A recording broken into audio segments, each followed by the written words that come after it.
L निनोच्या प्रभावामुळे खरीप आणि रब्बी या दोन्ही हंगामात मात्र कमी पाऊस पडेल अशी शक्यता व्यक्त केली जाते।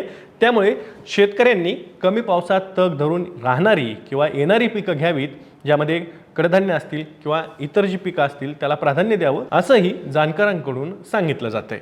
आता आपल्याला माहिती आहे की मॉन्सून दरवर्षी हा साधारण देशामध्ये म्हणजेच केरळच्या किनारपट्टीवरती 1 जून रोजी येत असतो, परंतु मागच्या वर्षी आपण जर का बघितलं तर तो या नियोजित जी काही वेळापत्रक असतं त्याच्या आधीच मॉन्सून केरळमध्ये येऊन धडकलेला होता।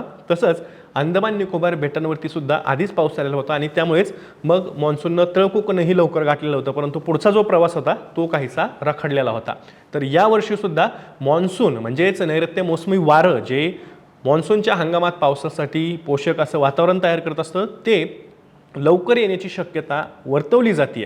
याबाबत पत्रकार परिषदेमध्ये बोलताना मोहपात्र असंही म्हणाले की सध्या विषुववृत्तीय प्रशांत महासागरावरील एल निनो सर्दर्न ऑसिलेशन तटस्थ स्थिती एल निनोमध्ये हळूहळू बदलू लागली आहे। एल निनो सक्रिय झाल्यास जानेवारी 2027 पर्यंत टिकून राहू शकतो। तसंच मॉन्सून हंगामात इंडियन ओशन डायपोल म्हणजेच IOD सकारात्मक झाला तरीही एल निनोचा प्रभाव त्यावर पडू शकतो असंही त्यांनी या मेच्या अंदाजामध्ये सांगितलेलं